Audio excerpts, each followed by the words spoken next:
Hey, yo, it's me, Pops Van Marmalade, and you're watching the Comics-Related Madness Network. Uh-huh. So come get some. CromCon. CromCon.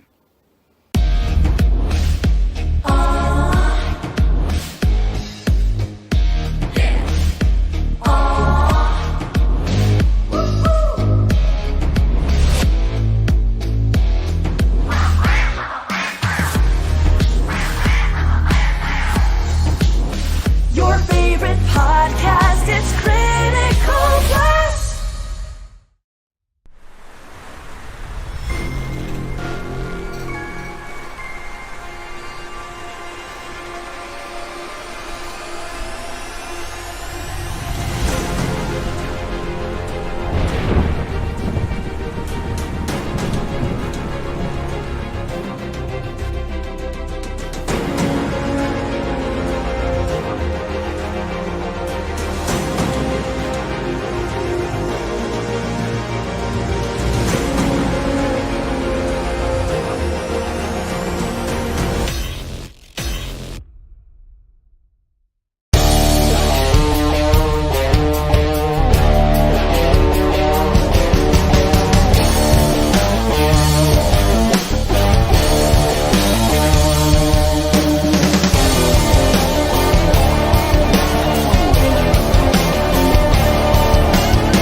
Hi, this is Tim TK, host of That Silverline Show on Tuesday. Join us at 11 p.m. Eastern, 8 p.m. Pacific every Tuesday night as we discuss pop culture and the joys of making comics. Hi, I'm Dean Zachary, host of Silverline's Wednesday Wham, where we go beyond politics, beyond calculation, and beyond the big two. Join us each and every Wednesday. Don't miss out. Hi, I'm Roland Mann, and I host Silverline's Silver Sunday. Join me every Sunday at 8 p.m. Eastern as we make mine Silverline.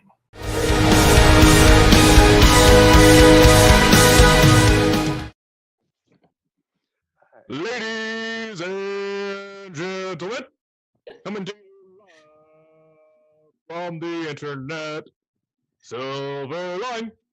I don't think that's exactly how you did it the last time. That was great. What was that? It's a WWE style ringside announcement. That's right. Oh. Thanks, Tim. I appreciate that. So, hello, everyone, and welcome to Silverline Live. This is episode 9. And tonight we're going to be talking about what got us into comics. We're all into them. We're all making them. We're all doing them. And so we're going to be talking about what got us into comics. And I'm going to try to remember tonight. Be sure to like, subscribe, share, follow, do all that. We still need the follows on YouTube. We still need you to go like the Silverline Comics page on Facebook. So make sure you do all that, the liking, the sharing, and all that kind of stuff. And during the course of the stream, make sure you ask us some questions too. We've got my son Brett, who's going to be monitoring all the chat tonight. So when he sees you ask us a question, he'll be able to ask us, and we will give you. We'll do our best to give you answers.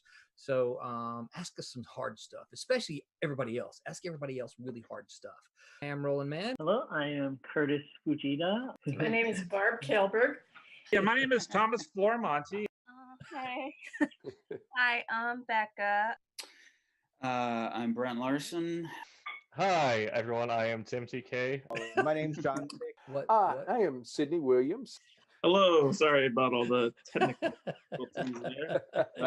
Alex Gallimore. What? Tommy told me one time, I'm like, dude, all these other people have to wait until it gets shipped out. He goes, oh, I just read it when I print it.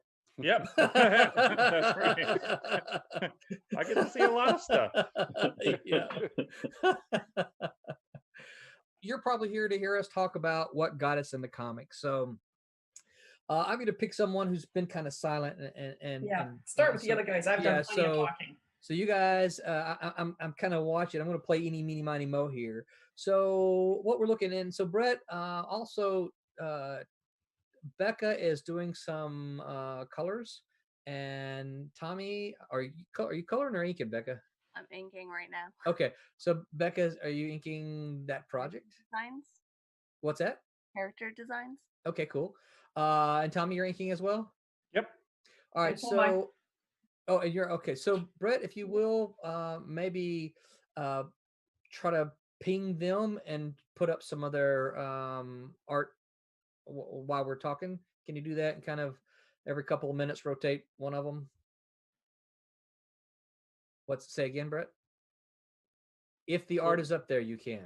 Yeah, we gotta screen share it before he can. Use it. Okay, so well, no, we want to see their art. We can see enough of Thomas' face. Oh, Royal Airships! Thank Thank you you. so much. Thank you. Yes, appreciate that very much. And I've got an alarm going off in my head. I got it not in my head, on my. Where the heck is it? Yeah. Hang on for just a second. I got to get a cord. Stop alarm. So so we'll start. What we'll do, Brad, here's what we're gonna do. We're gonna start with Becca to talk, and then after you talk, Becca, we're gonna pop your art up on the screen so people can watch you ink some cool stuff. That work for you?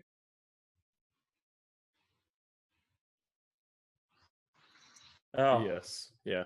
it's because I'm an idiot. Oh. You said it, not me. Oh, I gotta. Okay, so all right. Why is it upside down then? That's weird. All Oh, right. because I have it upside down. Okay. Yeah, but you were gonna so- do Becca's, so Yes. knock me out, and Becca, you gotta share your screen.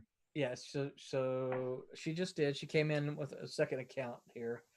So we got Becca's iPad or Becca's whatever it was. What was it called? Oh, okay, same name. All right, so Becca, why on earth did you get into comic books? Why did I get into comics? It was kind of an accident. Good answer. Kind of like a car crash? Yeah. Definitely. Funny story about that. Yes. In high school, I tried to take a creative writing class, but we didn't have a creative writing class. So instead, I had this class where all we did was read comics, which was the first time I read a comic. And I've always been into drawing, so that was like, I was like, oh, I can do both. Yeah. And then I got into a really bad car accident and decided, after surviving that, I was like, let me actually go back to school and go for this. Wow. Yeah. Good for you. So what- quite literally a car accident. Yes, yeah. So was the car accident kind of the thing that made you decide I'm gonna do this? Yeah, that was the thing that made me decide. Yeah, I fell 60 feet off a bridge. Good Oh, grief. jeez. Oh my God. Yeah. So I was just like, I survived this. Maybe I should start living my life how I want to live it. Wow. How are you not like in a wheelchair or something? It was a close call. One of my discs shot out into my spine, and the doctor was able to remove it and just fuse it together. So you're a little bit shorter now. Just a little bit, yeah. Everyone remind me of that. Wow. So what were some of the first comics that that you read? You said you read some comics in high school. What were some of the first comics that you read? What stood out to you? I read Blankets. Blankets by Craig Thompson. Sure. Yeah, that was really good. The superhero comics was always like confusing to me because there's so many of them Yeah. that I just never knew where to start because I grew up reading novels, so I like things that have a start and a finish. the definite one, not so many different storylines. But then I read the Runaways with Sure. Michael that I really enjoyed, and later on in life I got into like Saga and all of them. That's a good one. Yeah, and I like those type of comics, the ones that not so much superheroes, even though I love superheroes, don't get me wrong. Right. But yeah. But it's the idea of the beginning and the end, right? Yeah, I like more of that style. And Yeah. I'm a fantasy nerd, so A Yay, fantasy me nerd. too. Me too. I'm a science fiction guy. So I think, kind of what you're saying there, I think is one of the strengths of Silverline, because kind of what we're doing, we're doing these miniseries that will ultimately be packaged together as a trade or a graphic novel, and they're going to be a beginning, middle, and end, right? You're going to be able to read a story in one sitting, and that's not to say that they're ended as in nothing else happens. But it's going to be like, you read the first Harry Potter book, you can read the second Harry Potter book, right? You can still, but in the first Harry Potter book, you get a complete beginning, middle, and end of the story. That's what we want to do with the miniseries that we do, is give you a complete story so that you can enjoy it. And if it works, if people are liking it, then we can come back and do another one, right? yeah. So who are some of the artists and or writers that you like or inspire you? I'm still learning a bunch of new people. Sure. I've always loved Bernie Wrightson. His Wow, amazing. that's a great One of my one, best yeah. friends, actually. Really? Really? Yes. Yes, I think I was my first year at school when he passed, but I just fell in love with his style, like the brushwork and all that. We were friends for a long time, a lot of years. It's just honestly, I wish I can get to that level of inking. Just everybody wishes they could get to that level of inking. It's absolutely amazing. It's just hours, that's there's just, it's just, yeah. What is it? Someone, you've all heard the 10,000 hour thing, right? Mm-hmm. Yeah, you spend 10,000 hours at something, then you can become a master. Someone, I don't remember who it was. Someone said that the same applies to comics, but it's not about hours; it's about pages. And so, you become a master once you've done. And I'm just going to toss out a number because I don't remember how many pages that they said, but they were like something like, once you've done 1,000 pages, then you can say that you're a master at the craft. Seriously? Yeah. So if I did 4,500 pages, you're a master. Barb, you are a master. I mean, come on now. It's always better if you can do it in less time. Well, you know what? I don't consider myself to be a master. But that's okay. You don't have to. We can Barb all is a master, acknowledge. but I've done that many, and I don't think I'm supposed to be a master. I totally get it, but we can acknowledge the fact that you both are masters. And you don't have to feel like it, because I think that's key to being a master, is knowing that, okay, I've got 4,500 pages or whatever it is, but there's still so much I hadn't can done do. that many pages. That's a lot of pages, I'm telling you. Yeah. Somewhere between 4,500 and 5,000. But that 1,000 thing, we'll pass that a long time ago. Yeah. Again, I don't know if that translates to 10,000 hours, but it's the whole concept behind it all, that you have to put in some time before you can really be a master. I think if any artist ever says to themselves, I'm as good as I'm ever going to get, and I'm completely satisfied with my work, then it's time to quit. I agree. That's the truth. Yeah. It's time to go be a door greeter at Walmart. Mm-hmm. Yeah. I mean, you already did it all. Now it's time to relax, retire at that point. Yeah. Sid, what about you? What got you into comics?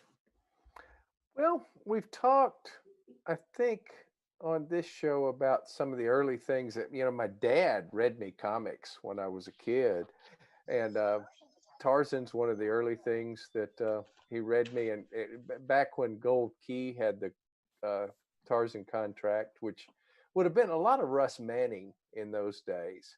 And then I really, got to where I could go to the drugstore and buy my own comics about the time Joe Kubert took over Tarzan for DC.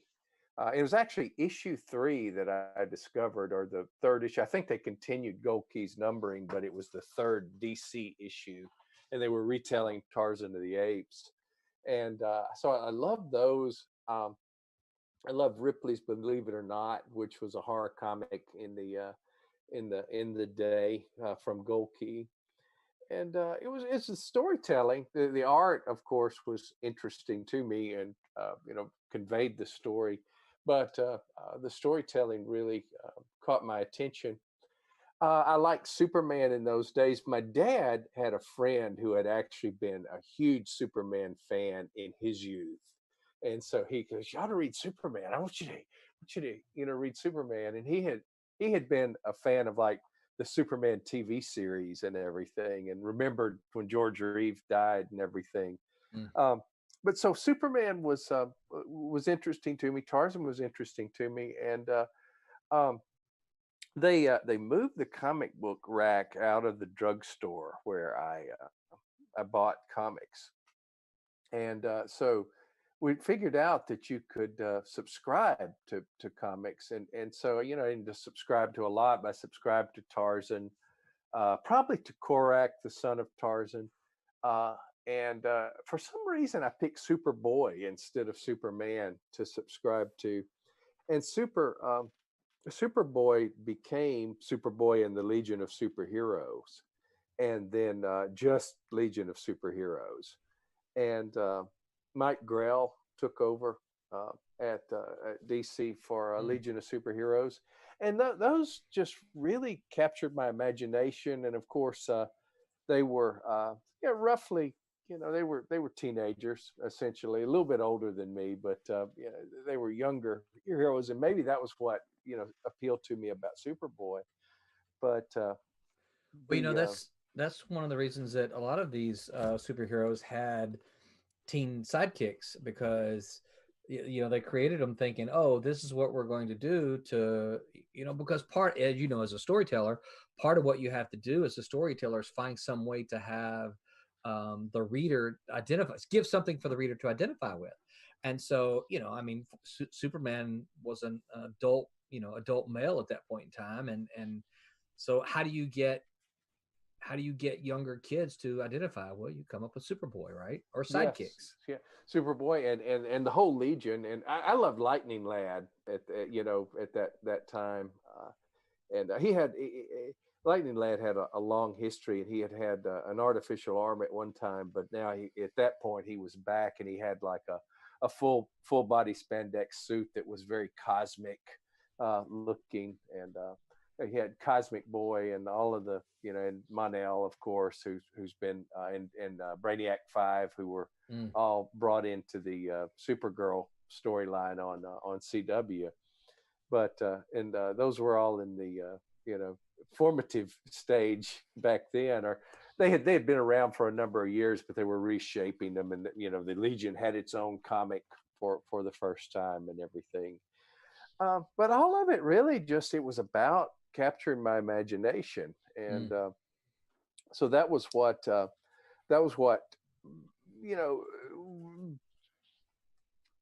really was kind of at the heart of my comics interest. And I can remember reading comics over and over and over. I was an only child. My dad was pretty generous in letting me have comics, but you'd still read them up. Yeah. And I can remember in summer vacation times reading comics over and over, and then you would get to the backstories, the second stories, like Eclipso, and even Eclipso, who is kind of a negative character but winds up doing good things. I kind of realized, as I read things and it finally got around to the backup stories, hey, there's good stuff going on here with Eclipso. he's kind of cool. So that was my intro into comics, and of course comics got more and more cool as I got older and got into college and everything. But as far as writing comics, my interest in comics turned to storytelling, and I started out writing. The first things I could place were poetry, and then I placed poetry, I placed some short stories, eventually sold some novels, and started looking around for places to push my novels, to stump for my novels. And you and I met at I probably at Coast Con or Nassau first. I don't remember which. Probably Coast Con in Biloxi, Mississippi. Yeah, We I were, think it was Coast Con. yeah. And I saw you guys around because you had a table, and then I Yeah. think we wound up. Then suddenly we were on some panels together, and we got to talking at that point. And you said, "Well, have you ever thought about writing comics?" I go, "Well, yeah, but it's kind of a tough field to break into." And so so you and I started talking, kicking some ideas around, and it started. I think conversation started at Coast Con in Biloxi, Mississippi, and continued at NASF, the New Orleans Science Fiction and Fantasy Festival, held in New Orleans. And if you follow the Silverline Facebook page, I think either last week or a week before that, you will notice that Silverline posted some throwback photos that has you and I on a panel there. Yeah, Looks like true. a baby. It was in the mullet heaven. I was just going to say, I was digging the mullet there too. Sid, I meant to pass on to you. I showed it to your. I showed the pictures to your former boss Noelani, and her response back to me was like, "Look at all that hair on both of you." yeah, and we all everybody had a lot of hair in those days. Some of we still got some, but a lot in those days. But we started talking. I actually need a haircut. And Manta, yeah, me too. But I've got it like tacked down. But the Mantis Files became like my first idea. I think that we decided to move forward with, and an artist named Thomas Giles that you had found in New Orleans. I've looked for him, by the way. I've looked for him, and I think the inker was Floyd Robinson. I've looked for both of them, and I have not been able to locate them at all. It's unfortunate because Thomas was great. Thomas was a great penciler. Yep. And he was in New Orleans, and so I lived in Central Louisiana, and so it was great. But I could say, and Mantis goes to St. Louis Cemetery No. 2, and he could go out and experience it. And, and weave it right in. So one of the things that before we move on to the next person, one of the things I actually want to kind of to, and there may not be an answer from you, but what probably some may not know is, Sid, you've written like a dozen horror novels, right? I mean, about a dozen. I mean, yeah, it's right at a dozen now when you get into you count everything. Because you've written some straight horror novels, and then you've written some horror for younger readers, right? Yeah. So I wrote 3 novels under the name Michael August for younger readers. Yeah, and I wrote a novel. One I talk about a lot because I'm really pleased with it. Is a novel called Disciples of the Serpent, which is tie into a series. And I will, I have to say I'm very happy that I got to be one of your very early readers on that. Early reader on that. Yeah, we workshop that in our little private writers group.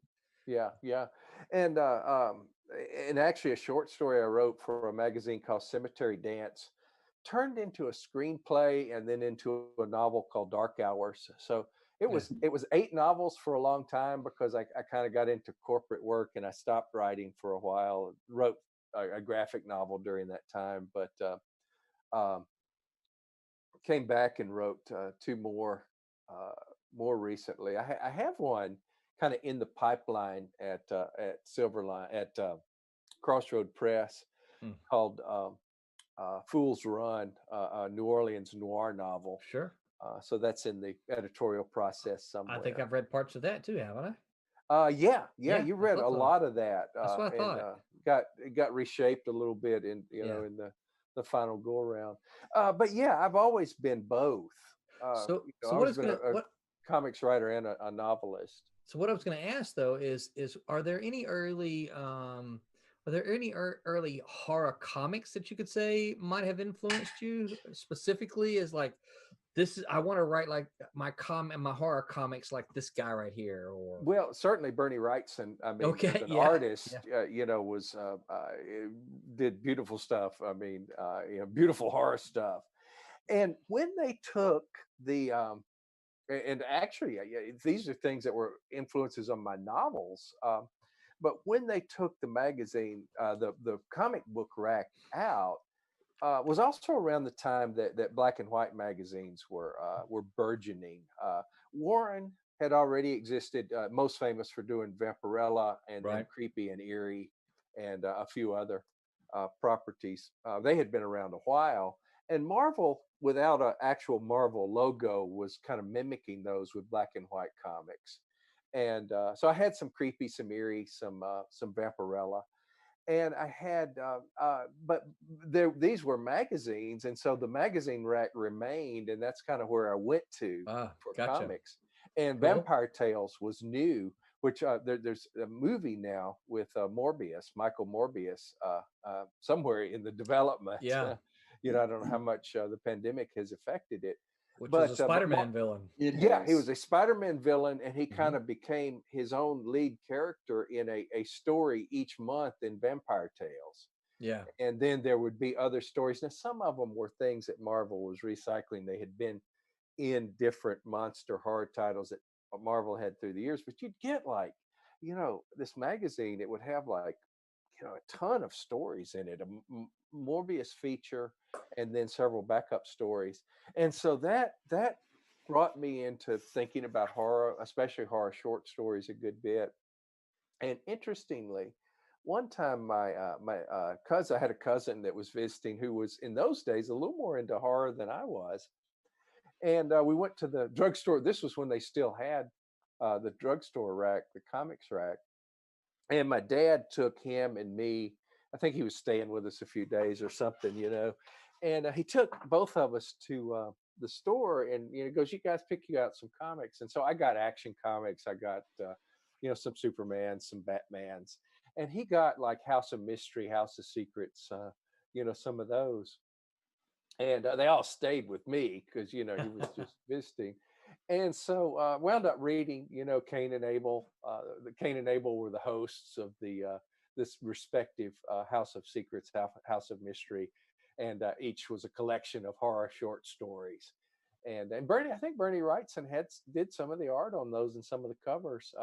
But so had that slipped into the mix of my reading just because that was what my cousin was more interested in, and he now puts up cell phone towers, and I write horror. So yeah, it just seems natural.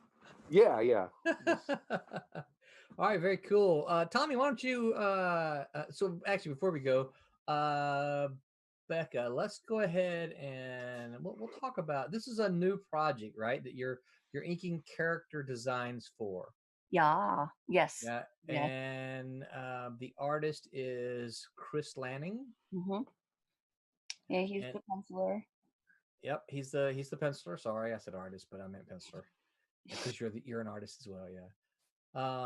And so this is for a project. We'll give you the name of it, but we'll talk about it more on down the line. This is for a project called Something Big. It's from Sid, and we'll get more into this project. As you can see, we're still in the character design phases, so it's very early on in this project, and so we'll maybe get the team on sometime and talk about this in the future. It's actually a bit of a spoiler here. So it is, yeah. Yeah. All right, Tommy, kick Becca off, and then tell us what got you into comics. All right, let me see if I can. Boom. Uh-oh. Did it work? Did it work, Brett? Share. I wish this was easier to do. Yeah. There. Yeah. I got into what not how I got into comics, but what made me start reading comics. I kind of started doing it a little different than it was. It was more from the cartoons, Saturday morning cartoon kind of things, and the funny papers, and the funny the Sunday comic strips and the thing. That's where I started kind of, but Spider-Man was always my big, yeah. When I saw Spider-Man on the rack when I was little, and I pulled a Spider-Man comic book, it's like, I love Spider-Man. And, and do you guys remember the old TV show called The Electric Company? Do you remember that? Of course, It was like yes. Yes. You remember Yeah. they had a Spider-Man character Yep. on there? Mhm.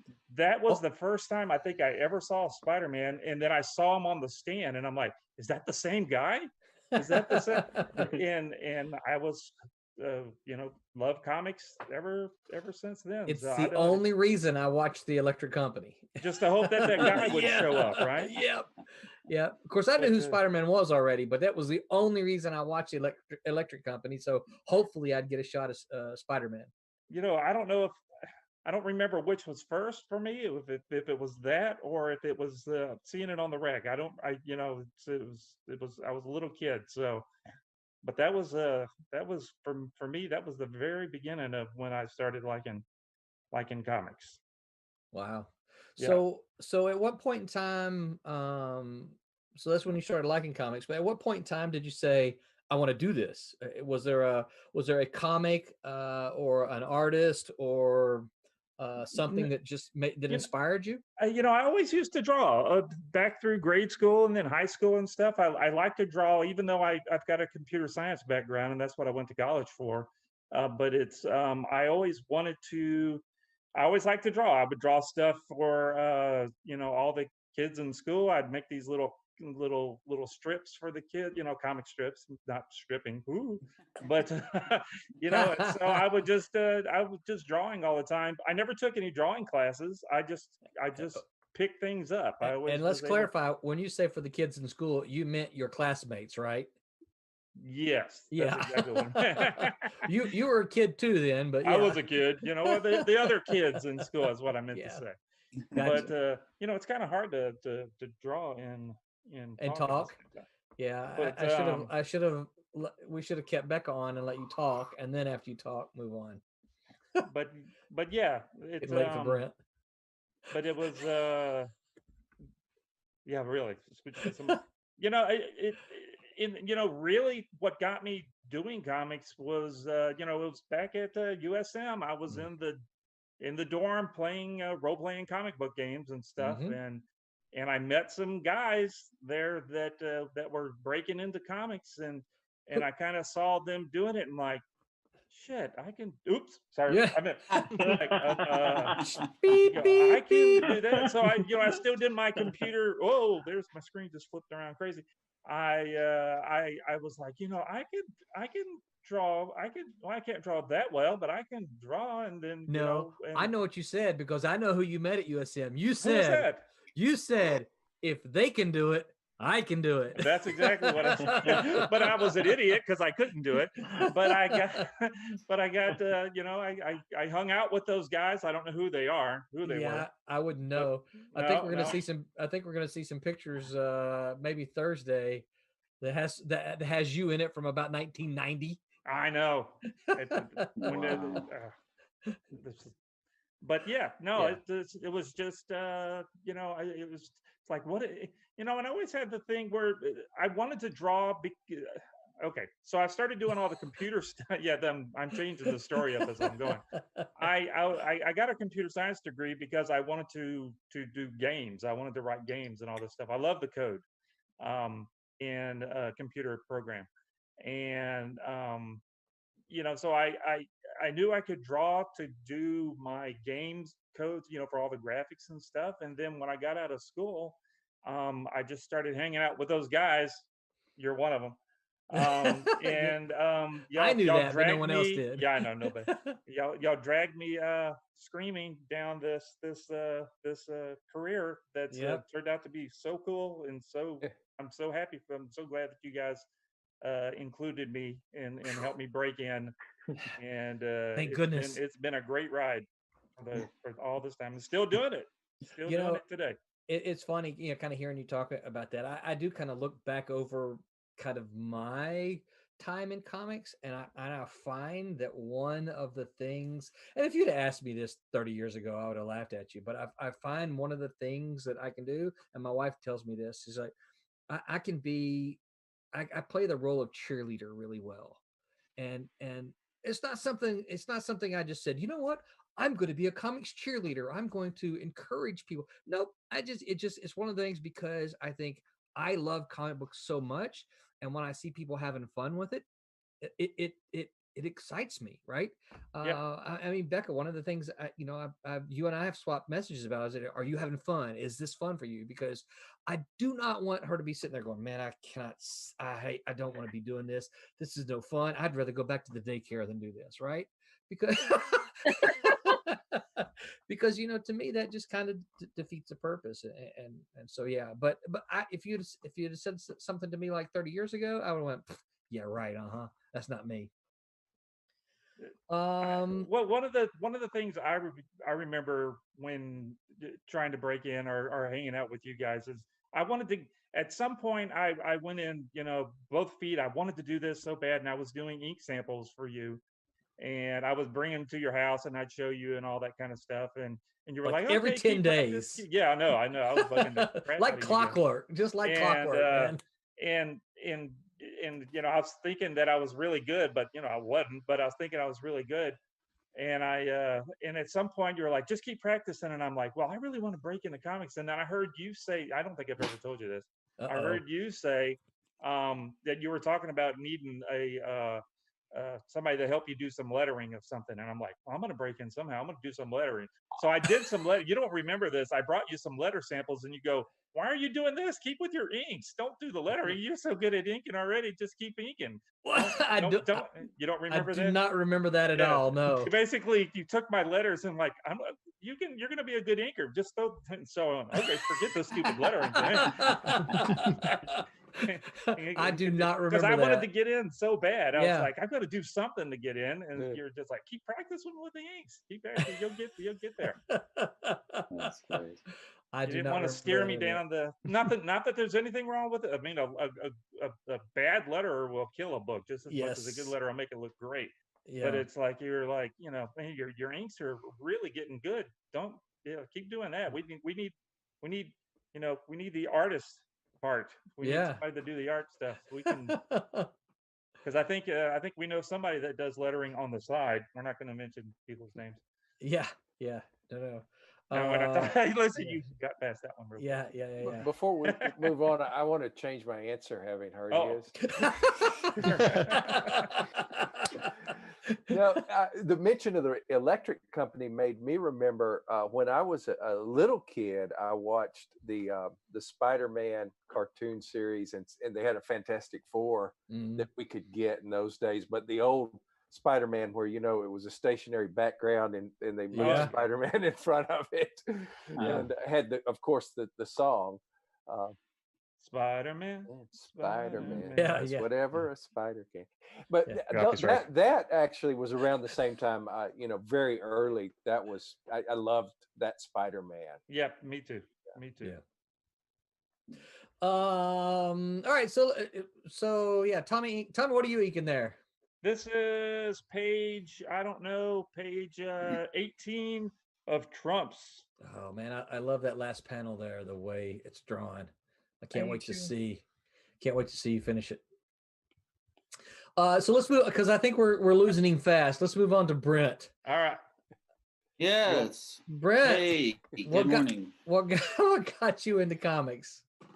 What got me? Well, I got into comics because when I was 12, I was starting to get really into G.I. Joe figures and all this and that, and I was playing with those a lot. And a friend just said, my mom used to call those dolls, playing with my G.I. Joe dolls. But she was They're mistaken. not dolls, Mama. But she was wrong. They are not dolls. They will never be dolls. They will always be fully posable action figures. Yes. Right. And Alex got G.I. Joe comics there. Look at that. Yeah. But a friend said, "Hey, check this out," and he brought me an issue of GI Joe number 12. And what's so funny to me is that was if he had brought issue 11 of it, I'm like, this is cool, or 10 or whatever. But 12 was the first chapter in this multi-linked storyline that had Snake Eyes and Gung Ho and Breaker and all these guys that I had the figures for, and I'm like, wow, it's like I'm seeing him, but they're in a story. I don't have to make up, things like, they're Cobra's attacking again. Why? I don't know. It's what they do, okay? But no longer. Now they were actually in a real story, and I was like, this is really cool. And so I just started following them, and after a while, I'm like, I don't know if I care about the toys anymore, but G.I. Joe is pretty awesome, so I'm going to just stick with it. So by then I was full on comics, or at least with G.I. Joe. And then I remember really specifically, Dad was in the military.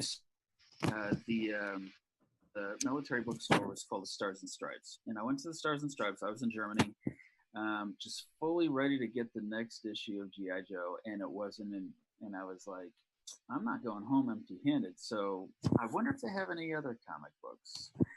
And what do you know? They did. So I was like, there's one or two of them here. And I remember I picked up an issue of Avengers number 252. And I thumbed through it, and this is probably more info than you needed. But when I was a young kid, my parents got me these old maid cards that had all the Marvel superheroes on them, and Doctor Doom was the old maid because he just can't get a break. But one of the characters was the Vision, and I'm like, this guy's awesome. Who is this guy? And then I picked up 252, and I'm like, hey, he's in here.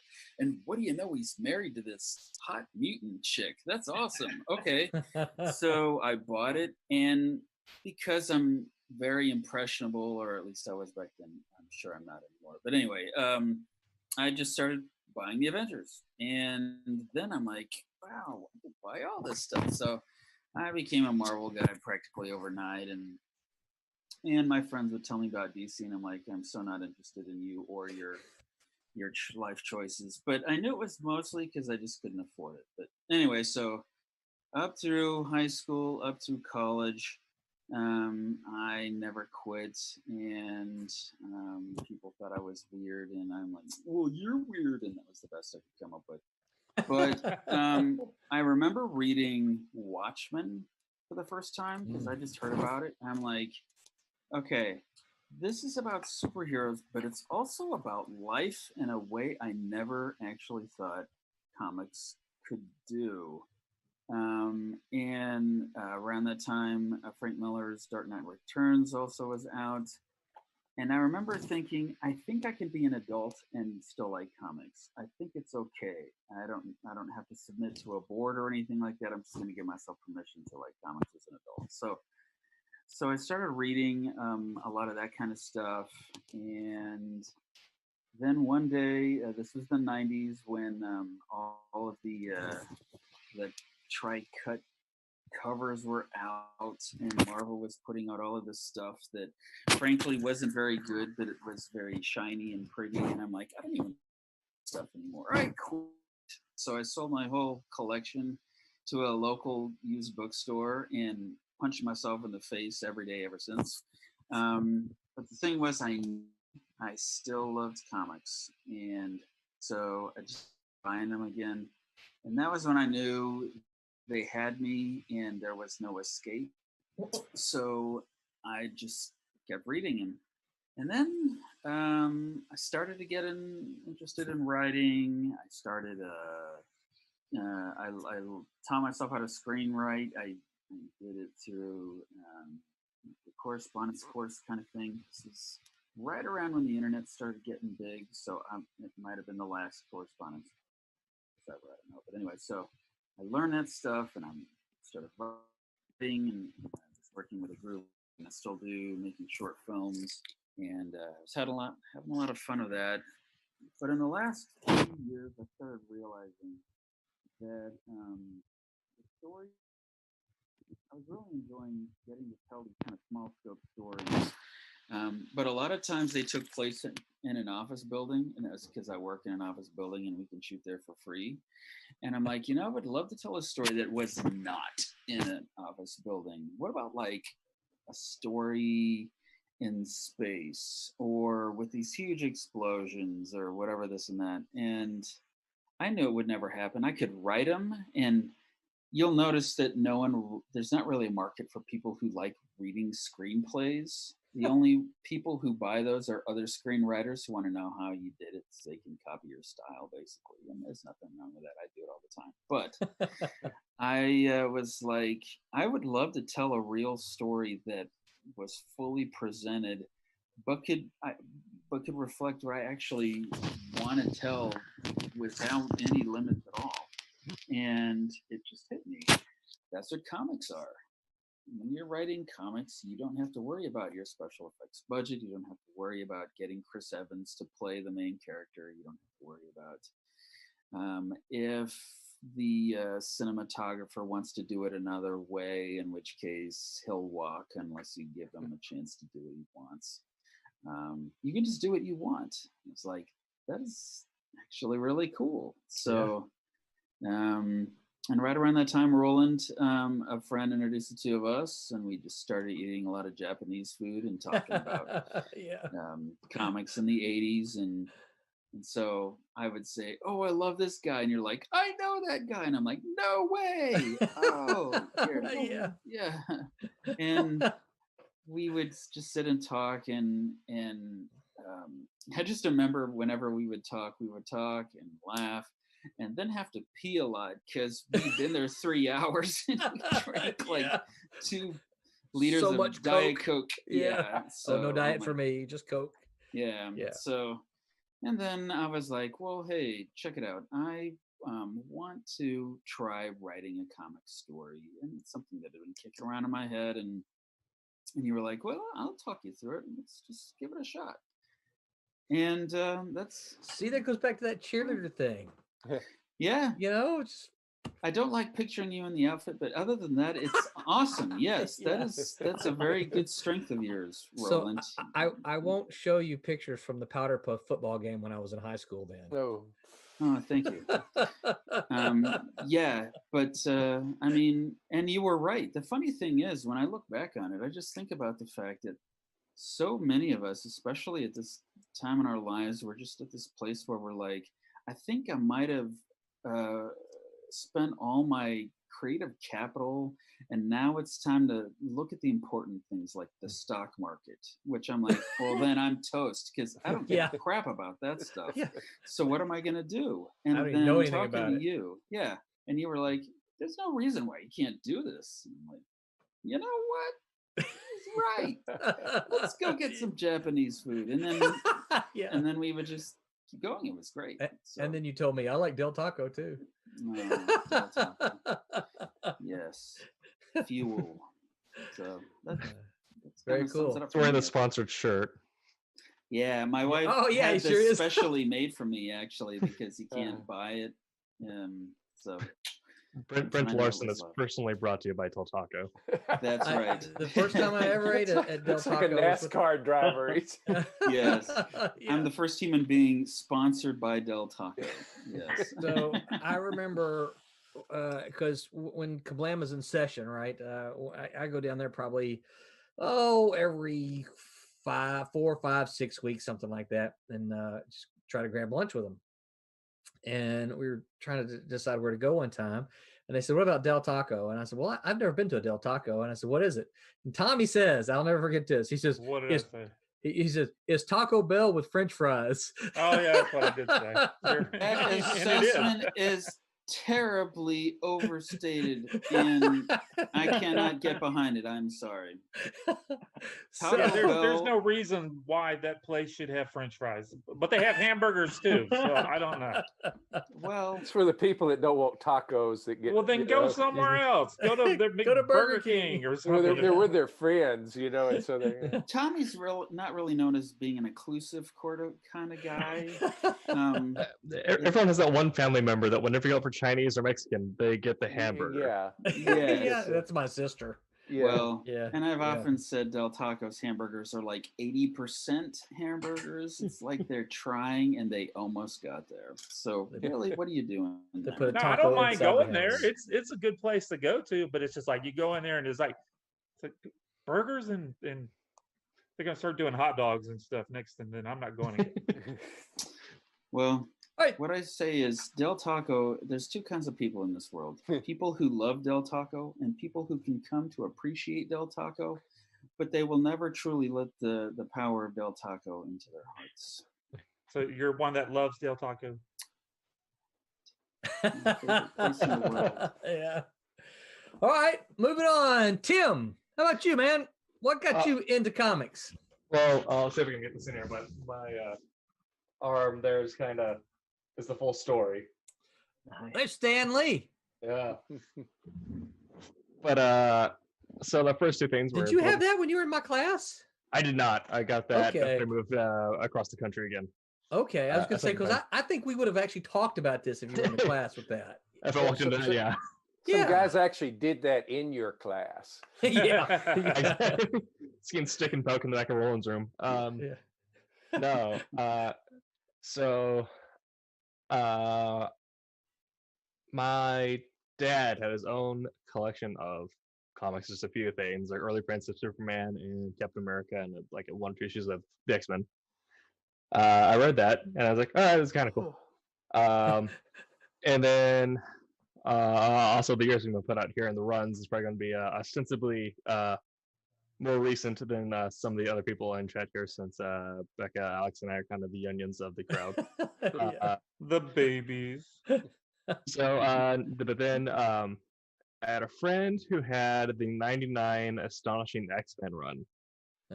And that's, we joked about that a couple weeks ago, but Pouch has made me the man I am today. And for me, it was more just the cool factor of what I saw, just a bunch of ripped people fighting. I was like, oh, I can get behind that. Is that the Joss Whedon run? 99. Actually, I pulled that up because I was thinking about it. John Cassidy, I think. Let's see.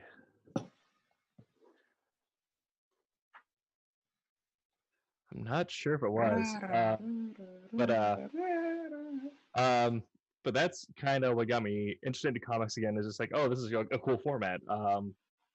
Because like Bernstein, like what I liked about it was anything happened. There was no special effects budget. They kind of the writers and artists said like, hey, this is cool. Let's put a giant blue man with wings on the sheet and see what happens. And I was super into it. Then that led me into getting my Star Wars fix with the Dark Empire comic series. And I was super into that. And then for a little bit, I phased out of comics. I transitioned more to like the novel side of stuff. And it wasn't until 2009-ish that Messiah Complex came out. The like the 3-year mega arc with X-Men, X-Force, and Cable.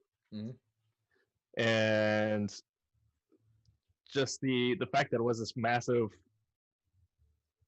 serial story across multiple serials, again with very cool dudes with lots of pouches, and the fact that they're tackling a lot of adult themes that I'm starting to kind of appreciate at the time as I'm starting to mature. I that kind of made me love the medium as a whole again. Was just this whole take on, well, I mean the traditional tropes of the X-Men lab, how I view other people, how we coexist, how taking different sides within our own ranks, and this the different nuances that were pushed to this. And Cable had this whole like self versus self storyline that they did with Stripe, which I thought was really cool. So then I started reading everything Cable. In 2014, was the X-Force series written by Simon Spurrier, with art done by Rocky Kim. And at that point, I was super into Kojima type stuff and his whole weird art style. And so I saw Rocky Kim do the art for this X-Force and how weird and cool it was. I'm like, I just wanted to make something cool enough that Rocky Kim would do art for it. Just the cool factor of it was so much for me. And so at that point, I'm like, well, I don't really know how I go about doing this. So I started writing prose and I wrote a couple short stories, got them published. And then I thought, well, what about video games? Because I see these ads for a school called Full Sail, and they talk about writing video games, and that's a visual art form. So I enrolled, and then we get to your class and talk about writing comics. I'm like, oh, this is what I want to do. And that really kind of helped set me up for writing much more visually, and then of course through the wonders of nepotism got me here. Yeah. The wonders of nepotism. You know, it's funny. It's the way the world works, and the one thing I will say, one of the things I like, and Sid used to teach there. He taught there for several years.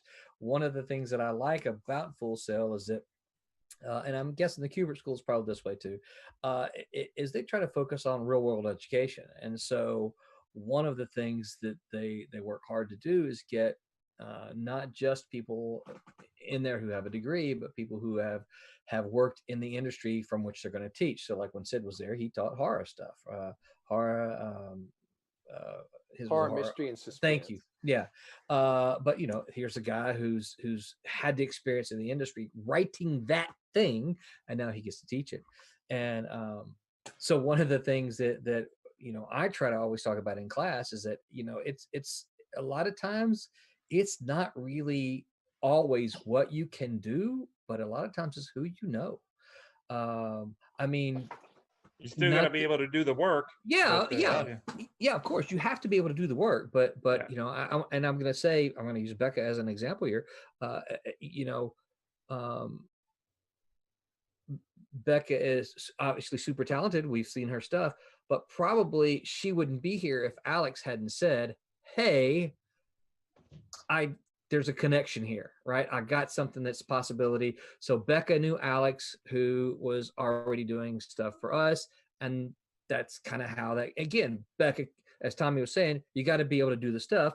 Becca could do the stuff, but her connection with Alex is what made it happen. Alex. But you know, but that is how the world works. And so I am excited that I get to actually say that in class, and my supervisors above me don't go, "No, you can't tell them that. You can't tell them that they need to know people." I'm like, but you know, if they did, I would probably tell them anyway. But because, you know, a lot of times schools want to push that's what you know, not necessarily who you know. And I think there's a little bit of both. You got to know the stuff. But yeah, if you know some people, it's gonna help. Yeah. Nepotism. I hadn't thought about it that way. It's pretty much that way in every industry. Yeah, it totally is in the film industry. Yeah. Well, you know, one of the things I'd say in class is like people want to work with people that they know. Mm-hmm. And you know, I use Sid as an example frequently. Is that, you know, part of I'm sorry, I'm trying to read Alex's thing there. Part of the reason, you know, I anytime I'm doing something comic-y, you know, this is Silverline 3.0, but anytime the new Silverline sips, you know, one of the first phone calls I make, because I know Sid, I like Sid. I assume Sid likes me because he hangs out with me, right? I know what he can do. I know that you know, I know that he's a good writer, and I know that he can deliver. And so it's easy, you know, because I mean, Sid's super talented, but it's also easy because I know him. And it's easier to work with Sid than to try to, you know, wander around and look for someone else who might, you know, also be able to tell good stories. But, I know Sid. I've known him for a long time, so it's fun to work with him. And that's just the way it goes. Okay, so I was gonna holler at John, but he looks like he's having internet connections. Oh, there's John. He's back. So John, you can hear me. It's John. You want to go? You good to go? Sure, I'm up. I'm ready to go. Yeah. Don't want to be last like gym class, although I think I may be last. No, you're not. I don't you're know. not. Yeah, All that's right, kind of why I was cool, wanting to call cool. on you. And yeah, so what got you into comics? Oh my God, I don't know. I don't even know where to start. As we've been listening to everybody's stories, I see that there's a lot of contemporaries in here with me from the different generations. I'm kind of able to steal and pick some of the different thoughts. Brent, you and I share the love for G.I. Joe, and that's definitely part of my story. Sydney, you mentioned that you were an only child and you did a lot of reading, and your parents supported that. That's with me too. Curtis, when you said Joyce Chin and Art Adams, my jaw dropped. I'm like, oh my God, I love his stuff. When I was a kid, like way before even comics, I was really a voracious reader. You know how in elementary school they send out those scholastic book orders and you could order whatever books that you want? Well, usually half of the class order was mine. So my parents were totally supportive of buying me anything I wanted to read as long as I read it. So that was awesome, having parents that really understood that reading was such an important skill and to be able to read well. They didn't care what I read as long as I was reading, and that was awesome. I had an aunt and uncle. Well, I have an aunt and uncle that were big comic book fans too. They read mostly like the Archies and the Richie Riches, the other Harveys. So they would always gift me a bunch of their comics. There were some superheroes sprinkled in there too, so I was familiar. But those were kind of like the primary ones I got from Uncle Mike and Aunt A. When I went to visit my grandma's house on my mom's side, there was always a stack of DC comics that were left behind from one of my uncles. So I was always reading through those. And my favorite issue of that was Batman versus the Hangman. It was the coolest cover ever. And it's like every time I'm going to grandma's, I'm like, I'm reading comics. This is great.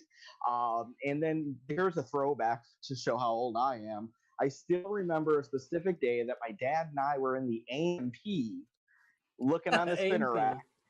A&P, yep. And then there was a specific issue of Spider-Man that I saw. I was like, "Ooh, I need this one." And he hooked me up with that, as well as a Hanna-Barbera issue. So kind of like both ends of the spectrum there. As a kid, the holiest of all holidays that's near and dear to my heart. I know we probably shouldn't talk religion because that could kind of drive some people away, but my Free Comic Book Day is not a holiday. No. But the first release date of Star Wars is, and that's what I was going for. Oh, okay. I have a religious icon tattooed on my forearm. You got one on the forearm? What do you have? Oh, you missed a Stan Lee? He's got Stan Lee. Yeah. Oh, okay. Well, I saw the Stan Lee. Okay. I also have Han Solo's HP 44 and Boba Fett's Mandalorian. Cool. Oh, very cool. In my last job, I actually had a shrine to Boba Fett in my office, and so there were like 9 carded figures behind me, a whole bunch of stuff on the side, a whole other thing. Today, I did a Target run because I was out of Diet Pepsi and needed drinks. Sure. There's a real super cool Boba Fett phone holder that I just picked up that has wiring. Anyway, but I digress. So, May 25th, 1977 really was the starting point that changed my whole life. I was 4 years old. I'm thrust into this whole new world, and I really think that changed. Very nice. It really kind of changed the trajectory of how my brain worked. And all of a sudden, I wanted to think and create and, all the different stories. Oh, my God, that was everything. My true collecting started in junior high in 6th grade with Spider-Man, actually. I was in a social studies class taking an exam. I was done early. My buddy Steve, who was next to me, was done early. He had 2 comics on his desk. I'm like, hey, what are those? And he gave me a Spider-Man one to read, and I was hooked. Me too. Which one? Oh, no, I remember those days. Yeah. Yep. So this would have been like 84 84, 85 ish. There was a convenient food store that was in the strip mall in front of my junior high in Glendale Heights, Illinois. And they also, I heard the words before, that's why I know y'all are my contemporaries, spinner rack. They had a spinner rack. And I knew, I started putting down what was going to be out every week. I had my little spiral notebook, so I knew what was going to go in there. It got to the point where I'd rush in there and I'd like, okay, new comics. And they're like, we didn't even open the package yet.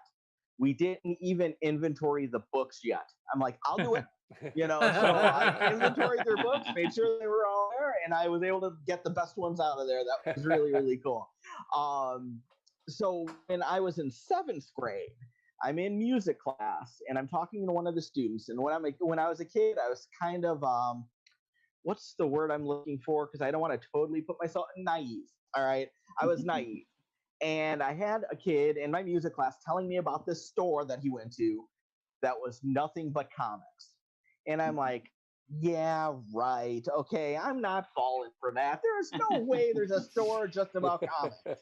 He's like, oh, yeah, there is. And there's a super cool story, 12 issues, $20. I'll pick it up for you if you want it. And I'm like, okay. I'm thinking I'm going to get ripped off for $20 here, right? So I give him $20. Comes back the next week, the complete set of Marvel Superhero Secret Wars, issues 1 through 12. Oh, wow. Now we're in my hand. And I read those, and I'm like, oh my God, this is amazing. At the same time, there's another student that was in 7th grade with me whose dad owned a different convenient food store.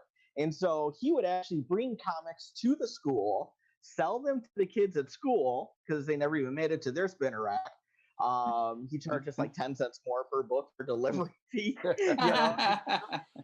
So his dad had his own internal distribution network. But that's how like those things were getting into my hands. And that's how I got to sample different titles because, whatever he brought in, I'm like, that looks cool. I'll try it. That looks cool. I'll try it. I found out about this mysterious comic book store. It was called Comic Cave. It was in Wheaton, Illinois. And their address was 123 and a half Front Street. The half being it was in a basement. So you have the downtown area. You had to go down the stairs, kind of like Cheers, only there were more stairs. And it was dark and it was awesome. I walked in and I'm like, oh my God, I'm home. This is where I need to be. I vividly remember that first visit, seeing, since I know you guys were all talking sidekicks earlier, the X-Men versus Teen Titans crossover book was already on like their wall behind. That was important. I remember on the newsstand their newsstand at that point, the G.I. Joe issue with Snake Eyes and Storm Shadow both standing with their swords drawn, explosion behind them. I remember Nightcrawler's miniseries. I remember Rocket Raccoon's miniseries was on the shelves. It was just like, oh my God, all these things I've never seen before. And I'm just like, this is amazing. So going along with that, I always made my pilgrimages to the comic stores. There was one in Glen Ellen, in Illinois, that I really liked. I loved, hanging out with the owner. His name was Jeff, super nice guy. And they wound up giving me a job eventually because I just wouldn't go away. So I would hang out. Is there anything you want me to do? Is there anything I can do? And they're like, well, you want to organize books? I'm like, okay. So I'm organizing books, and then they took me on, for like store credit. I'm like, okay. So that worked out well. And then as I got older, I wound up working in that store. Then I wound up working in a different store and taking over as manager for that. So like really, if you take a look at it, comic books have been in my blood. It is written into my DNA ever since I was like the wee little one.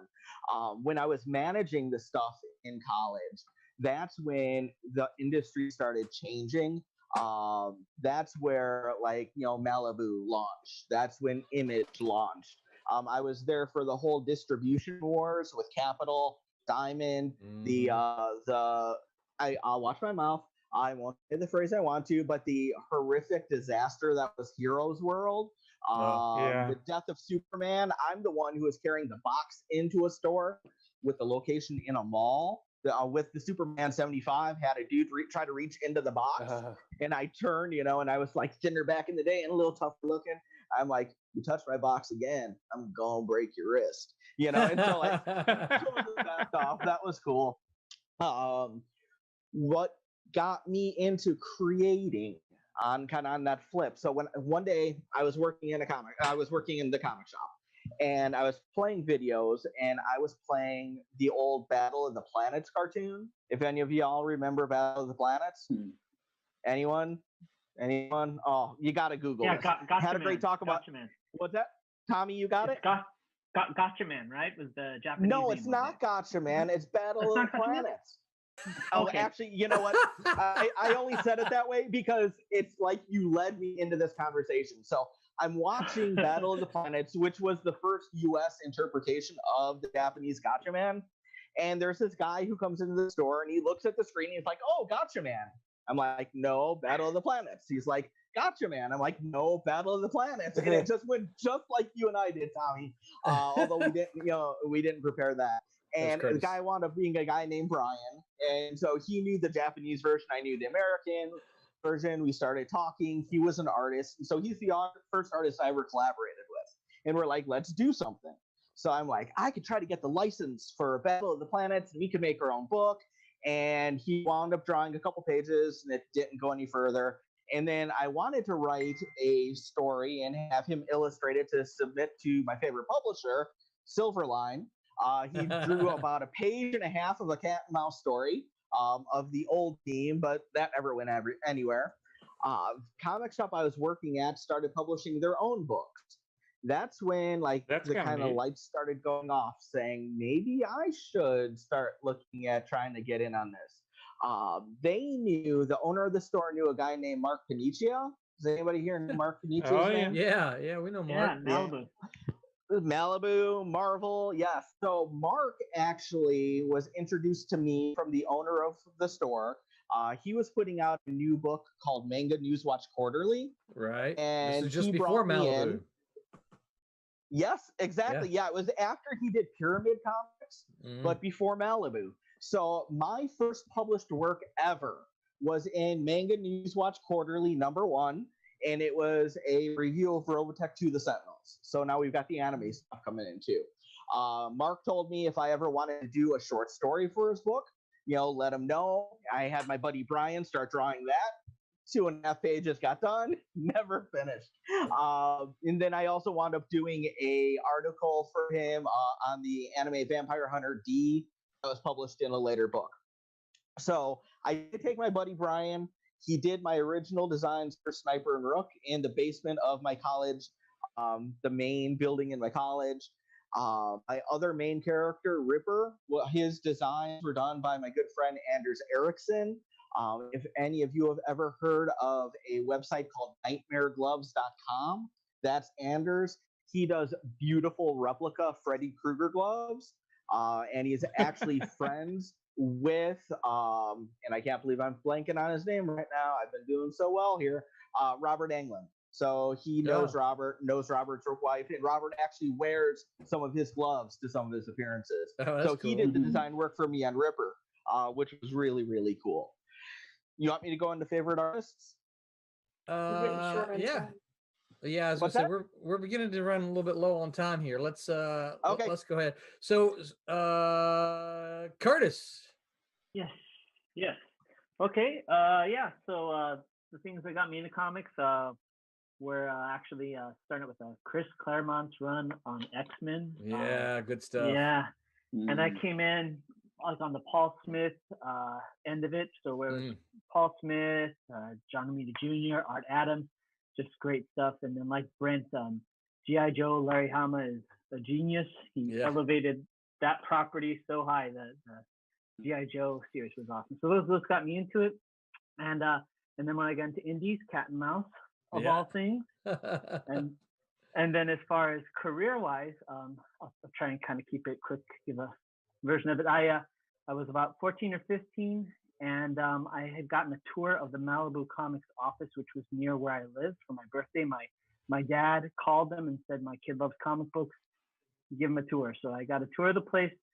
About a week or so passed, and my dad said, hey, you should try and get a job there, get an internship. So my mom dropped me off there. I couldn't even drive.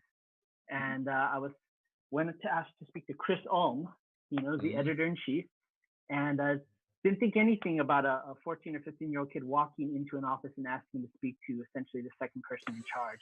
Yeah. And I was completely turned down and chewed out by the receptionist and kicked out, and just sitting on a bench, waiting for mommy to pick me up. No, seriously? The secretary chewed me out and just said he does not see people without appointments. I said I can wait. She says, "What do you want?" I said, I want to work in comic books. I'm volunteering my services." Was that she Sherry? picked up she picked up the receiver to the phone, like she pretending like she was going to the office, and she goes, "Does anybody want free work here?" And then hung up and said, "No, I think you should go now." No way!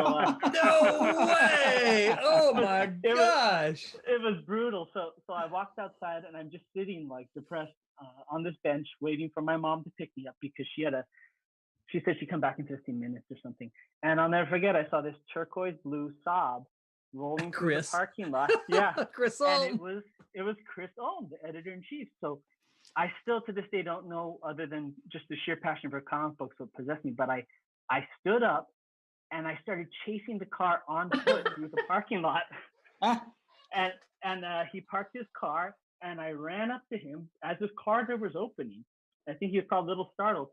And in like one breath, I just said, "My name's Curtis Fujita. You gave me a tour last week for doing this. I really want to work in comic books. I'll do anything. I'll clean toilets. I'll do anything. I just want to work in comic books." And he goes, "Okay, come on in. You're hired." And, that is so Chris Ulm. Yeah, and we walked by Sherry, and we walked through the entrance, and he goes, "Sherry, this is Curtis. He's our new intern. He's going to be starting next week." And he did you stick your, did you go when you walked by? Oh no, I was just so happy. We walked through, I met everybody. I started out unpaid as an intern, and then a couple weeks or a month later, I was told you're going to be working behind our new editor, and his name's Roland Mann. He's the guy that did Cat and Mouse. And I thought it was going to be because I'm half Japanese and it's a ninja comic book. I figured it was this Asian guy, and in walks Roland, and the rest is history. But God bless Chris Ulm. He had to eventually tell me every time I saw him and he said anything to me. I said, "Thank you so much for this opportunity." He finally said, "You got to stop thanking me. Just do your job. do your job and shut up. Get to work." Yeah, so that's kind of how it all came together. He's great. And Roland was awesome. Roland was like the best boss ever. we love comics. Oh yeah. It's funny because hearing Tim say something about being the babies of the group, I still think of Curtis kind of that way, as like the baby of the group, right? I know that's not the case in this instance, but because when I met him, he was 15. And so he was the 15-year-old intern running around the company doing anything. And the thing about it is like, and you could say, "Curtis, there's a spot on that floor. Go look it up." Okay. Oh. He would just do it with a smile, right? Not that we ever abused Curtis, but it's just that was at least not that I remember anyway. But it's just he was so happy to do anything and everything. He never complained about a single thing, and we had him do really grunt. "Curtis, I need you to go make like 15 photocopies of all these things here." Okay, right? And everything was just like, "Yeah, I'll do it. I'm happy to go do this thing." So well, I had all you guys fooled because you gave me a stack of comic book pages. Here I am, a comic book fan. I have pencils, from Howard Chaykin doing the cover for something. That's cool. Who else does that? And you're paying me to do this? There you go. Alex, what about you? What got you into comics? So I didn't like to read when I was a kid. I wasn't a big fan of reading books at all, and so my parents' solution was, well, he likes drawing, because I was drawing from a pretty young age. So my dad was a fan of comic books thanks to his uncle, so just started taking me to the library and showing me the graphic novels that they had available. So kind of like some early 2000s JLA stuff. I'm trying to remember the Crave team and some ElfQuest and just a bunch of bunch of whatever was at the library I would read, and that's how it began. And I didn't even really go to a comic book shop till I was probably a teenager, somewhere in there. Yeah. Just because I didn't know they existed. Yeah. As far Most as of I America knew, doesn't. yeah, as far as I knew, comic books were really about the TV shows. I didn't think that the comics came first at that point, just because I was super into the Justice League show, the animated Justice League cartoon show. That's good. I was a really big fan of that. And Batman animated, all that kind of oh stuff. yeah, and just watching reruns, all that, because they're all saying they're the babies of the group, then I must be like an infant, like first week, second week old. I like how on the Comic Chat Authority they labeled you as something like the youngest pencilist they've ever talked to, or something like that. The youngest artist. Yeah. He said, "Is this Silverline's youngest penciler?" Which is funny because I'm not, because Thomas I think is actually youngest. So. Oh really? Thomas is younger than you? Yep. Oh, I didn't know that. Wow. Secret's unveiled. Secret is unveiled. Yeah. But yeah. So, and I kind of fell out of comics, not just because I didn't know where to get them, and I was more into sports when I was younger, and really just cartoons and movies. That's all I knew comics really were. And at that point, I started learning that this was all coming from sources of comics, and it wasn't the original material that these movies and TV shows were based on, just because common sense. Yeah. But I took a trip to a family trip to upstate New York, and along the way we ended up visiting some comic shops in Tennessee, I think, and Midtown Comics in New York, because my little brother wanted to go. He wanted to get some comic books, and so I picked up some random DC books, and the love of comics was ignited or reignited. And but then I also learned, hey, this is an opportunity to have a job. I was always into drawing comics, and not drawing comics, but drawing comic characters. Yeah. And so I was like, hey, let's shift gears here. And so for about a year after that, I just was drawing pinups and stuff like that. And then my senior year of high school, I started drawing actual sequential pages. They're terrible, but well, you got to start somewhere. Yeah, you gotta get some type of content, and you can't get to page 1000 until you've started page 1, right? Correct. Yeah. There you go. That's a good one. Write that one down. That's a good one. I like that. That's a good one. For my senior trip, went to New York with my dad. Went to New York Comic Con, and we went to a panel about the Kubert School. I already knew about the Kubert School because the paper that they use, that they make, ironically. But and I was originally planning to go to SCAD. I was told from a comic artist not to go to SCAD, so I was kind of like, where should I go now? So went to the Kubert School panel, and I decided then I was like, all right, well, let's make that the goal. So then applied, got accepted, and here I am, 3 years after having no life in Jersey, and now I'm drawing cat and mouse. Becca, it looks like she's wanting to say something about. I'm a Jersey girl, okay? No, it's nothing against Born and Jersey. raised. I'm saying bad about Jersey. It's the schoolwork, It's oh yeah, that area is just the middle of nowhere.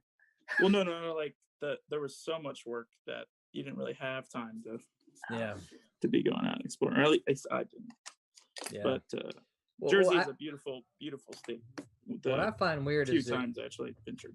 You live in Texas, but you took a trip to upstate New York, so you went to comic shops in Tennessee. Yeah, all over the place. It's like, why Tennessee, right? Well, we stopped. There was a pit stop in Nashville, Tennessee. So that's the first shop my brother wanted to go to. So gotcha. So now is your brother still into comics? He's into the comic book TV shows. I try to buy him comics. I don't know if he really reads them. He does watch a lot of like comic YouTube videos. I bet he likes cat and mouse. Hopefully he does. Yeah. He does now. Yeah. But I'm not really sure just why he wanted to go to the comic book shop, but he did. So here we are. Huh. Very cool. Now, so who are I already know, but who are a couple of your influences? Who and what artists inspire you?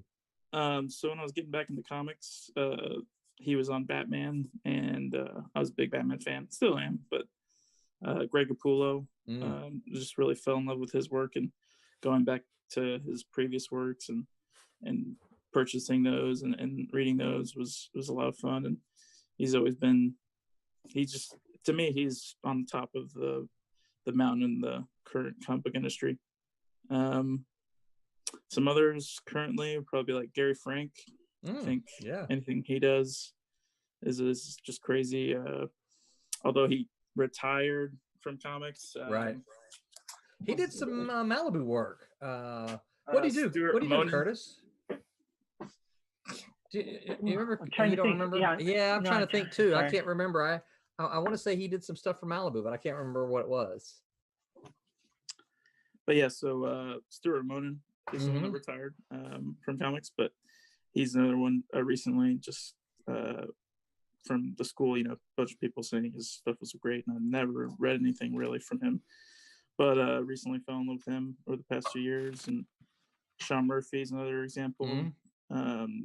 Just because his stuff was so different from Greg Capullo and some of these other artists that I was following. So, but it was also just something that caught my eye a lot. But yeah, those are some random names. Very cool. Barb, how about you and I skip our stories this time? Yeah, we're already running over. Yeah. Okay. Brett says he's got a question, so let's address some questions, and then we'll kind of say the good nights and stuff. Yeah, we got plenty of other streams. I think we should stay on until the Kickstarter is fully funded. Kind of like a Jerry Lewis telethon. Yeah. We're like Brent's like, I can almost hear Brent now. Oh Lord, no. All right, Brent, what's the question?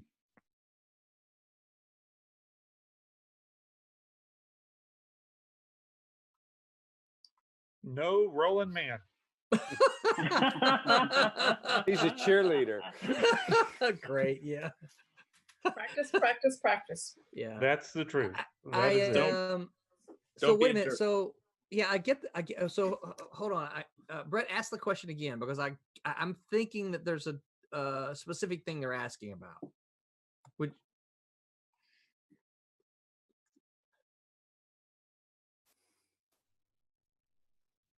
All right, so because no one can hear you, right? All right, so Brett said the question is that Royal Airships, thank you, Royal Airships, had asked this question. It says, what is the best or most practical thing to learn to get into the comics business the quickest? Okay, so I think that's a slightly different question than just practice. So anybody got any thoughts? I'm hearing that should you pencil, should you ink, should you color, should you letter, what should you do? Anybody got any thoughts on that? Don't be a jerk. Don't be a jerk. Absolutely, yeah. Nobody wants to work with a jerk. I'd say self-publish your own book. Do it all, and then come to I'm not saying use Kablam, but come to a place where you can print your book, and just that's how you break into comics. You just do your own. Just draw it all real quick and publish it. I would have to agree with that. If you are good enough, you're going to get noticed. Yeah. Put out your own book and people will notice. Yeah. Guys, the artists, I mean, what is the baseline? I mean, is it penciling? If where do you start developing your skill? Depends on what you're interested in. But I mean, is it penciling? Is it inking somebody else's? Yeah. Well, I knew I wanted to be an inker because if I penciled, I'd be a year just penciling one issue because I am so slow. I can ink like the wind, but it's probably then maybe what you're feeling strongest about. yeah, I was practical about it. Yeah, I mean, from that, the best thing to learn, which kind of get like your core, like softer hard skills, and your hard skill, just find what you're like most passionate about. Soft skills, know what to put in your portfolio and know who to give your portfolio to. Yeah. And I would say too, like another thing that can't be overstated is be a fan of comics. I mean, if you're able to talk like what we're all talking here, as soon as you see the passion everybody has, when you say a certain title or a certain artist, and you get that editor or somebody around there to vibe with you on that, they will give you so much of a bigger chance than anything else. As long as your portfolio or your ability is good, that's a huge jump. I will kind of add in from personal experience. I think what kind of helped lead to me getting here, speaking of Curtis and just being passionate and vibing, I think it was like day one of Roland's class. Somehow Mech Warrior came up, and Roland said he did a Mech Warrior comic, and I'm like, I probably read that, and then we got detoured on Mech Warrior.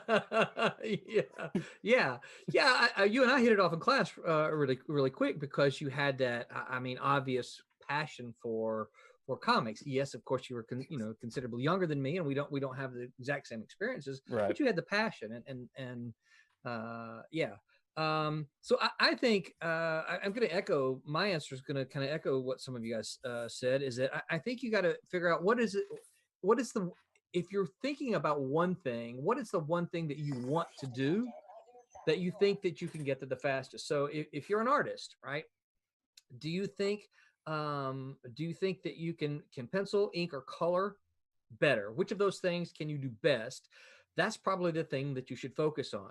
It's very difficult for an artist to get in as a pencil, inker, and letter. I'm sorry, pencil, inker, and colors. It's very difficult to do that for lots of reasons, but it's not impossible. If you want to do it yourself, as Tommy was talking about, yeah, you could just do it all, and you're the boss, right? You can make your decisions. The other thing is try to, in your circles, try to find out needs, right? What do people need? Generally, I know I can speak like for Silverline, and we've got a couple submissions and some people that I'm talking with right now. For Silverline, one of our needs currently is coloring, and it's not that the artists that we have can't do it, but it's like their strengths are something else. So it's like Becca's now, right? She started off coloring, but she and I swapped some emails, and I learned from her she really enjoys inking. And so I'm like, okay, well, this thing, and she'd done a fantastic job on the colors.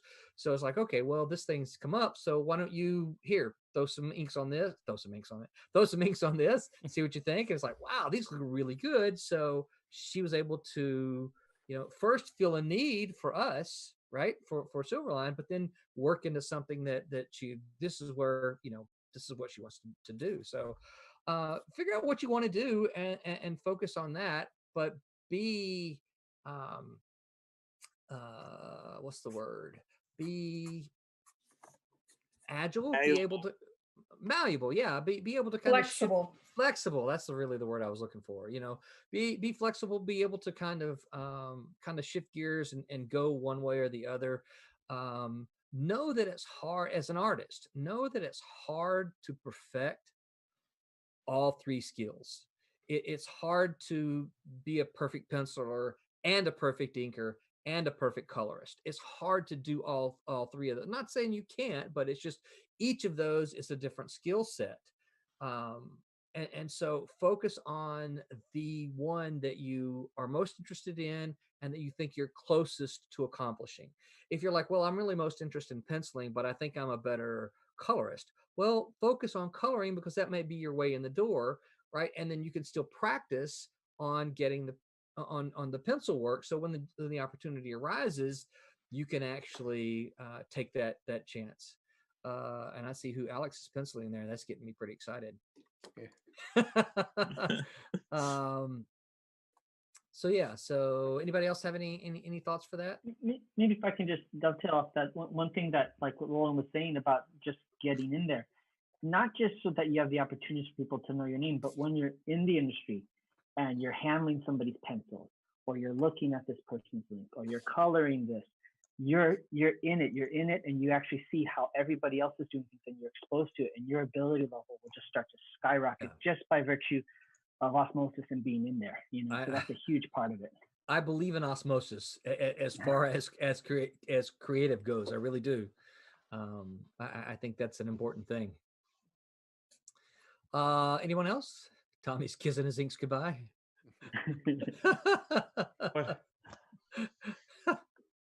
Okay. I guess John's kind of cutting in and out here, so he's got that Chicago area internet. Yeah, some internet connection that's been telling me low bandwidth. So I said, okay, I'll kill video for a little while. Okay, so anybody else want to add anything there? I think we kind of Yes, covered go to it. the Kickstarter. Yes, go to Kickstarter. What are we at now? They give us a total. What? How many? Brett, post the link for us again. I'm refreshing my page here. 1865 is what I got. 1865. Sure it was enough. 17 something a while ago. It was. Yep. Yeah. So, that was a good year.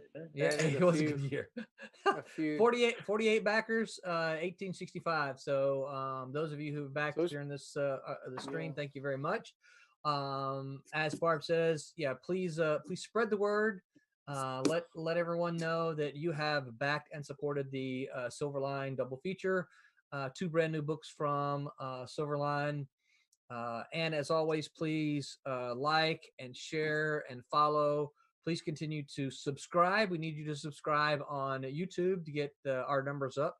The last I saw, we had 114. I'm not sure where we're at now. 121 subscribers now. So thank you for the new subscribers. Yeah, that's even great. if you can't afford to participate in the Kickstarter, just sharing our posts about it all over your Facebook page is a huge help. Your Facebook page, your Twitter, other social, any social media that you do, share it. And say something about it too. Tell folks that, hey, you're familiar with the project and you think it's a good to back. Target people that like comic books, and send something to them. So we'll go around Murderer's Row here, and we'll tell folks where you can find. Tell folks where they can find you online. Barb, we'll start with you. Where can folks find you on the interwebs? You can either just Google Barbara Kaelberg, because I'm the only one on the internet. It's Kaalberg. You can find me under that name on Facebook and Twitter.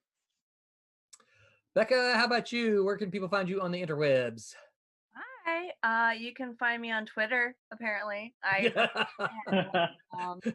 At RRWinslow890. You can find me on Instagram as well at comic_art with K's instead of C's. And yeah, you can find me on what's the 890? Is there a special code? 90? Oh, that's my birthday. Oh, okay. Well, now we can't forget. Yeah. Tim TK, where can people find you on the Webbers? They can find me on Facebook, Instagram, and Twitter at Tim TK Writer. I am also on Twitch, while we're going live tonight, at Agro Bacon, and I am on TikTok at Tim Doesn't TikTok. Tim, what are you going to be streaming tonight? I think League of Legends. League of Legends. Cool. I haven't really heard anything good about that game, but okay. It's very stressful and the community is very toxic, so it's perfect. Tommy, what about you? Where can people find you on the interwebs? You just look for Florimonte, FLORIMONTE, pretty much on all the different social places. And InfernoStudios.com is my personal website. And cool. I'm also on TikTok. It's Tommy Don't TikTok. I need 10 subscribers, 10 followers, and then I'll do a TikTok. 10. I only got 4. So until I get 10. See, you guys send a message to my daughter. She's on TikTok. So send a message to her and say your dad said to follow me. She's one of the 4. Oh, she's one of the 4? She's already there. Okay. And then all of her followers who may be aware, will use like weird old dudes duetting you. I mean, I can do the thing. Yeah. So, Whatever that's. So are the restaurants around you opened up around Kablam? Yeah, they are. So I could come down here and we could grab lunch. Yeah, we'll go to Del Taco if that's what you want. Okay, yeah, all right. Time for fries. Del Taco. And gets me some fries. I'm gonna get the. I always got to swap the fries out for the chips, and then they charge me like $1 when I do it. All right, It's a chip place that I have to pay extra. I don't know. The Silverline, the Silverline meetup will not be at a Comic-Con. It'll be at a Del Taco in Ohio. Yeah. Sid, what about you? Where can people find you on the interwebs? SidIsAlive.com. SID, SidIsAlive.com. And as always on Twitter. That's a digital display there. My name, my name on Twitter with an underscore between the first name and the last name. Is that like from an old dot matrix printer? No, that's digital. Somehow or another, he laser. shot that to the screen. I don't know. That's magic. How did It's you a do laser. It's a laser. Okay. I got to do that. Let me get some paper. HP laser. On Twitter, I've got a sticky note at the top right now with all of the places you can find me. Cool. And you can buy. There's even you can buy me a cup of coffee there. Ah, wow. So I do Well, that. and also for those who are like, I'm not going to sit through all this. I'm putting all this information in the on the YouTube page, so you can find. I'll put all the links to all of our stuff there. Brent, what about you? Where can people find you on the interwebs? I'm on Facebook at Brent Larson. I'm one of, and I'm on Instagram at Brent.Vector. Nice. I'll leave him for last. Curtis, where can people find you on the interwebs? Sure. You can find me on Facebook. It's Curtis Fujita. You can also find me via my martial arts school. So on Facebook, Tiger Crane Kung Fu, and on Instagram and YouTube as Tiger Crane 805.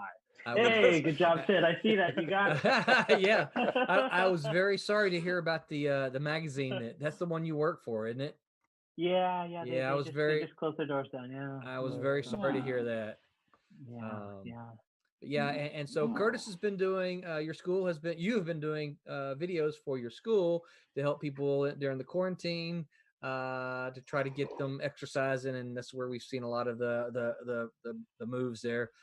Sid and Tommy were doing it, so we've been trying to share those as well, get people to learn them some Tiger Crane kung fu. I can say that. I can say kung fu, right? That's not a forbidden word to say. No. Okay.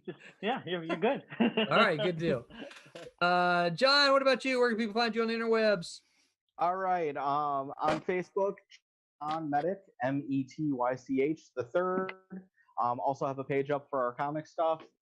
Beta 3 Comics, BETA, the number 3 Comics. And you can find me elsewhere across the web under the name Cylon, CYLON 0011, old school Battlestar Galactica fan with matching license plates on my car. And that's what you used to use in all the message boards, wasn't it? Yep, still do, and my email address still is 0011. All right, Alex, where can people find you? You're gonna have to hold your Post-it note a little bit closer to your camera. I'll say everything. Okay. My Instagram is Alex Gallimore 2. Just ALEXGALLIMORE 2. Twitter's just add 15 to the end, Alex Gallimore 25. And Facebook is just my name. So, and as for TikToks, well, no TikToks. No TikToks. All right. Won't do it. You gotta consolidate those, man. You gotta figure out something shorter. That's a bunch of different things. It's still confusing. Yeah, it's just a link, right? I'll make all the links. Okay. Yeah. All right, I am Roland Man. You can find me on Facebook at Roland Man. I have a little caricature there that you got to see a little gray in my beard. You can find me. Brent's trying to come back in. You can find me on Twitter at Man Roland, and of course all over the Silverline stuff here, as are we all. So next week, we're going to return to our craft, and we're going to talk to pencilers next week. and we're going to be asking them how do they start a page. So we're going to get a handful of pencilers in here, and we're going to watch them start a page from scratch. They're not going to finish it, but we're going to see how No, they you got to start it. make them do a whole page. Yeah. It's a race. No, we're You trying gotta to thumbnail it and yeah, everything. We're trying not to stream too long, right? Oh. It's a marathon. We're going to go till a page is finished. That's right. Yeah. Start to finish. All right. Hours in. I think that's a record for us. Yeah. You know, that's a great idea. We should stream on 24-hour comic day. And That's have actually people penciling and inking and coloring and Do a whole page. Yeah. do like the whole thing. That would be freaking No, when is that? gotta- Yeah, oh yeah, 24 hours. I'll make sure I have better internet connection. Yeah. I don't know. You Let got me to Google start it it. with you got to come up with something brand new. So you got to you got to write it. So then you got to just a page. So I guess it's not going to be much, but you write one thing and do it all from the beginning to the end. Letter it. Everything. You do electronic, right? So you just pass it to the next and then just pass it. person. That's actually not a bad idea. Good idea, John. Make mine Silverline. Good night, everybody. Bye Hey, bye. y'all. Bye. Keep your hands clean. Don't touch your face. Ah!